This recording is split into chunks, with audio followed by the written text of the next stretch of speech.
On this episode of Lapeef, Let's Talk. Not doing it. We're not doing it. But I agree with you too, though, that it's going to affect the black people the most because we don't go to the PTA meetings in black communities. We're not involved in the schools. So it's going to affect the black people the most. And then, like I'm saying, like, hold on, wait, stop. Look, I swear to God, when I saw them ban Donald Trump, I was like, this shit gonna come back and bite niggas in the ass. Like, don't never let nobody be silenced, because if they do it and they can do it to the president of the United States, do you think they'll think twice about doing it to you? Do you remember YouTube before Donald Trump? You can say anything on YouTube. After they censored Donald Trump and we allowed them to do it because we was in our feelings, calling the orange man racist, all that bullshit, when he was our friend before he was elected. I said, this shit gonna come bite us in the ass. There is no rules. We draw the line. There is no line. Hold on. There is no rule. There is no lines. Nobody can say and do anything now because you've already let the cat out the bag. I was reading just the other day, and then I seen it last year also, that they're saying that if people can't control who they're attracted to, then how do you dictate how old the person is that they're attracted to? I also read that they were saying if people can't control who they're attracted to, then how can you dictate what they're attracted to as far as animals and stuff like that? There is no line because there is no standard. The minute that y'all started taking prayer out of schools, the minute that everybody had an opinion and a say so, the minute that everybody decided that they wanted to participate in the conversation, whether they were qualified to participate in it or not, because what you see in these voting patterns in these elections is that because the majority of the people, in my personal opinion, don't know, and they stupid and they ignorant, right? But the majority of the people are the ones that dictate who makes the laws and the rules. And so when you see things like this happening, all you seeing is a reflection of the people that voted for them. So if they're going to get mad, then they got to get mad at themselves. I don't want to hear it from people saying, yo, I don't vote. I don't care. Politicians don't represent my interests. Okay, well then sit down, be quiet, let them dictate the rules and the terms of what goes on in your state, in your city, in your county, and in your schools, and the millages that get passed, and who can come in and who can't come in and talk to your children, because you didn't want to participate in the process. You didn't want to see and vet who was going on. You don't know who your counselors are. You don't know who your legislators are. You don't know nothing. All you doing is reacting after the fact. But you could have been proactive. You could have participated. You could have dictated what happened here and there, but you decided to opt out and not have a voice. So now we don't want to hear from you, and we not interested in what your thoughts are. Put your kid in a public school, because mine don't have to be subjected to it. Mine don't have to be subjected to that same thing. I pick and choose what I can afford to send my kid to where I want to go to, and I still participate and dictate what happened in your county. But my point is that it's so hypocritical for people to be sitting here talking, telling us what it is that they don't like and do like. And I'm not talking about y'all on this panel per se, but I'm just saying in society. But they don't participate in the process of what should and shouldn't happen proactively before we start having these conversations in the first place. But see, Anton, you're totally wrong. Okay. Because just because it's freedom of speech, it's not freedom to indoctrinate. That's two totally different things. Yes, you can say what you want to say. Yes, I agree. You can do what you want to do.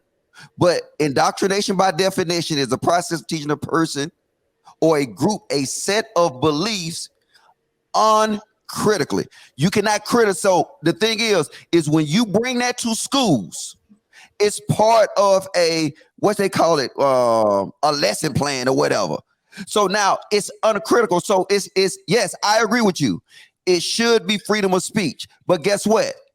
I should be able to control what you indoctrinate in my kids. Who determines who can come in schools and say what and what not? Who determines what books is read in schools? Who determined what book we read in school? I mean, because there's a separate voting process, at least here in Michigan.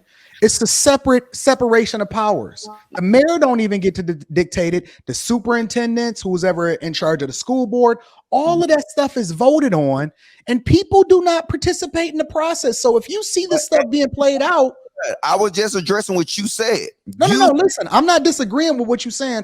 I'm adding additional context into the conversation. People have more power than they want to admit that they have, but because they didn't participate in the process or the conversation, then they want to start reacting after the fact when they could have dictated what happened in their cities, in their schools, in their district, who can come in and who can't, and what happens. But they don't participate. They know nothing until the news start reporting on it. This is the point, is that we fall victim to that as black people. Because out here in Loudoun County, you know what they said? Hell to the fuck no. With CRT, they said hell to the fuck no. Because that cesspool in California, that's where all this shit going to. Like I'm just saying, even though we're seeing the overall agenda of what they're trying to do, but I say you would not indoctrinate my kids. You would not add religion into schools. I'm sorry. You will not. And come on now. I mean, it's across the board. You can teach my kids, but you would not indoctrinate them, because like I said, any information that come across my kids' desk, they should be able to criticize it. And if you telling them they can't criticize it, that's when it become indoctrination. That's when you forcing them to do that. Don't teach my kids sex, especially when it's something that, you know what, let's be honest, and no disrespect to no other groups, but it's unnatural. It's unnatural. Niggas ain't gonna like what I'm saying, but I'm gonna say it. It is unnatural. The thing is, the purpose of a penis and a vagina is to procreate. So now, if you can debunk me on that, let's go.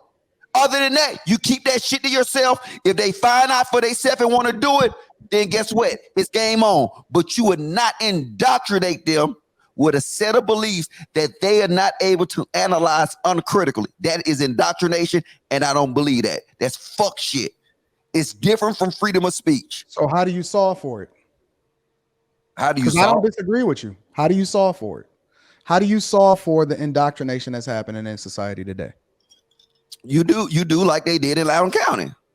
I don't know what they did in that county specifically, honestly. No, when they was doing CRT and shit in Loudoun County, I mean, you can look it up. They was like, no, we're not doing it. We're not doing it. But I agree with you too, though, that it's going to affect the black people the most, because we don't go to the PTA meetings in black communities. We're not involved in the schools. So it's going to affect the black people the most. And then, like I'm saying, like, hold on, wait, stop. Look, I swear to God, when I saw them ban Donald Trump, I was like, this shit gonna come back and bite niggas in the ass. Like, don't never let nobody be silenced, because if they do it and they can do it to the president of the United States, do you think they'll think twice about doing it to you? Do you remember YouTube before Donald Trump? You can say anything on YouTube.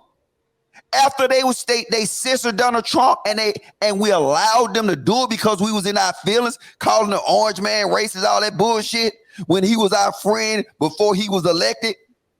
I said, this shit gonna come bite us in the ass.